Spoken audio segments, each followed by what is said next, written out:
drop it. Hai, selamat pagi anak-anak. Kembali lagi bersama Ibu Guru Okta di mata pelajaran matematika.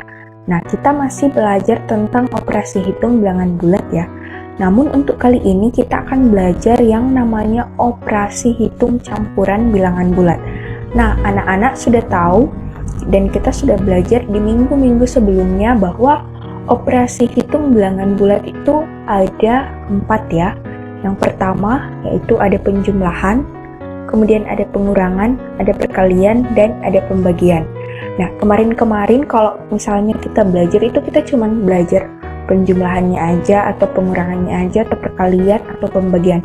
Nah, untuk hari ini kita akan belajar 4 semuanya. Jadi, dalam satu soal itu bisa aja 4 operasi hitung itu. Namanya juga dicampur ya, campuran, operasi hitung campuran berarti bisa aja 4 operasi hitung bilangan bulat itu ada di dalam satu soal. Nah, untuk lebih jelasnya, kita akan melihat dulu aturan-aturan sebelum kita mengerjakan operasi hitung dari campuran bilangan bulat. Nah, ada beberapa aturan yang harus kita perhatikan ya.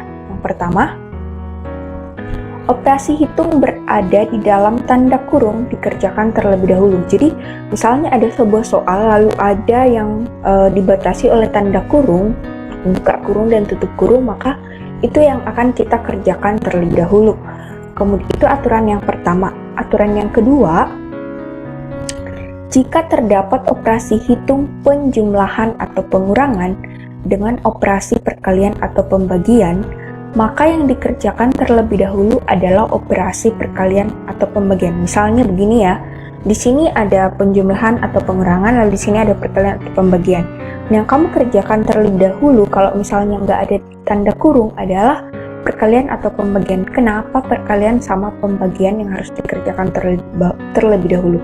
Karena di dalam matematika operasi yang paling kuat itu adalah operasi perkalian dan pembagian, maka itu yang harus kita kerjakan terlebih dahulu ya.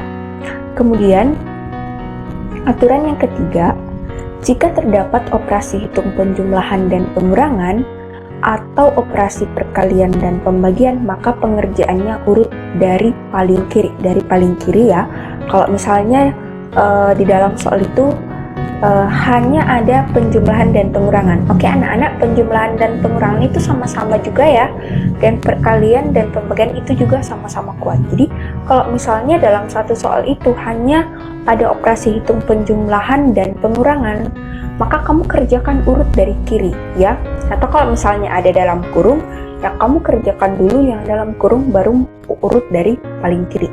Nah, kalau misalnya ada operasi perkalian dan pembagian dalam satu soal itu, maka tetap kamu kerjakan urut dari paling kiri ya. Karena kalau kamu kerjakannya berbeda-beda, maka nanti hasilnya juga akan beda. Nah, untuk lebih jelasnya kita akan melihat contoh soalnya ya. Nah, yang pertama, negatif 25 ditambah 50 dikurang negatif 5. Nah, anak-anak perhatikan di sini ini ada tanda dalam kurung ya. Nah, tadi di aturan pertama kita sudah melihat bahwa kerjakan dahulu yang terlebih dahulu yang ada di dalam kurungnya. Kerjakan terlebih dahulu soal atau operasi hitung yang ada di dalam kurung. Nah, yang dalam kurung yang ini ya kita kerjakan terlebih dahulu. Nah, anak-anak sudah tahu, bahkan sebelumnya kita sudah belajar ketika negatif ketemu negatif atau dibatasi oleh tanda dalam kurung, maka akan berubah menjadi, benar sekali, akan berubah menjadi positif ya. Negatif ketemu negatif ini akan berubah menjadi positif. Maka kita bisa hitung kalau 50 ditambah 5 itu sama dengan 55. Positif 55 ya.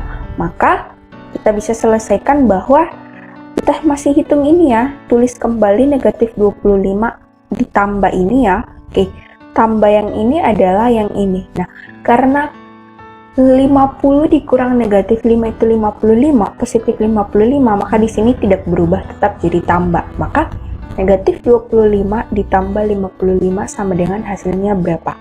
Nah, anak-anak sudah ingat, masih ingat nggak cara trik jitu atau cara gampang menyelesaikan seperti ini.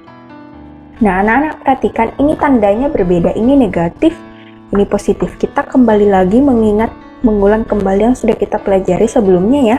Nah, kalau tandanya berbeda, apa yang harus kita lakukan? Oke, perhatikan angka yang lebih besar, yaitu 55. Kamu langsung kurangi aja dengan 25. 55 dikurang 25 berapa?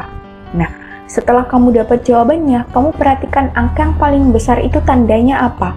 Nah, karena angka yang paling besar yaitu 55 positif, maka jawabannya adalah positif. Maka hasilnya adalah positif 30. Nah, kamu nggak usah tulis tanda tambah di depan sini ya, kalau positif ya, diperhatikan ya. Kalau positif kamu nggak usah tulis tanda tambah di sini ya, ini nggak usah ya. Tulis aja 30. Oke? Itu contoh soal yang pertama. Kita lihat contoh soal yang kedua. 75 ditambah negatif 100 dikurang negatif 20. Ibu guru, ini nggak ada, ini ada dalam kurungnya, tapi yang mana dikerjakan terlebih dahulu? Nah, anak-anak perhatikan, kamu selesaikan dulu yang ini nih. Kamu ubah dulu tandanya. Negatif ketemu negatif, hasilnya adalah positif ya. Nah, di sini positif ketemu negatif, hasilnya tetap negatif ya. Nah, kamu bisa tulis kembali di sini, berarti 75 dikurang 100 ditambah 20.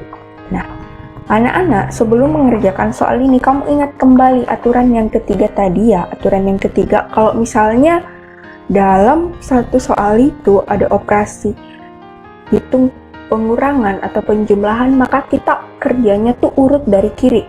Urut tuh kita mulai kerjanya tuh dari paling kiri, jangan ambil di tengah-tengah. Kenapa? Karena nanti hasilnya berbeda. Oke, kita mulai selesaikan ya. Oke, kita mulai dulu kerjakan. 75 dikurang 100, hasilnya adalah negatif 25. Negatif 25 ditambah 20, hasilnya berapa? Atau negatif 25 dikurang negatif 20, sama aja ya, ini berubah menjadi tanda tambah, hasilnya adalah negatif 5. Oke, sampai sini aturan operasi hitung campuran bilangan bulat sudah mulai paham ya. Nah, kita lihat yang berikutnya di sini. Nah, ini ada operasi hitung pengurangan dan pembagiannya. Nah, tadi di aturan yang kedua, kalau ada operasi hitung penjumlahan atau pengurangan atau perkalian dan pembagian, maka kita harus kerjakan yang paling kuat terlebih dahulu, yaitu pembagian. Nah, di sini karena ada pengurangan dan pembagian, maka kita kerjakan dulu yang pembagian ini. Nah, kita selesaikan dulu. Nah, kita selesaikan dulu negatif 100 dibagi 5. Nah, ini negatif dibagi positif, nanti hasil akhirnya pasti negatif, ya enggak? Karena tandanya berbeda, pasti hasilnya negatif. Nah, tinggal kamu bagi 100 bagi 5 berapa? Ya, 20 ya. Nah, karena negatif, tadi negatif 100 bagi 5 sama dengan negatif 20. Nah, maka kenapa di sini bisa jadi tanda positif? Oke, kita tulis ulang di sini ya. 400 dikurang dalam kurung. Nah, yang tanda ini tetap ada ya. Nah, dari mana dapat tanda negatif yang ini? Nah, dapat tanda negatif ini adalah yang dari sini. Negatif 100 dibagi 5 itu negatif 20. Nah, negatif ketemu negatif, jadilah dia positif. Makanya di sini tuh positif ya. Nah, jadi 400 ditambah 20 sama dengan 420. Oke, contoh berikutnya. 150 dikurang 100 dibagi negatif 2. Nah, sama kayak yang tadi, kita kerjakan dulu yang paling kuat, yaitu pembagian. Nah, berarti di sini negatif 100 dibagi negatif 2, hasilnya adalah, karena sama-sama negatif, berarti hasilnya positif, yaitu hasilnya adalah 50. Maka 150 ditambah 50. Nah, di sini tetap ya positif ya. Jadi 150 ditambah 50 adalah 200. Nah, yang terakhir nih, negatif 150 ditambah 250 dibagi negatif 5 ditambah 225.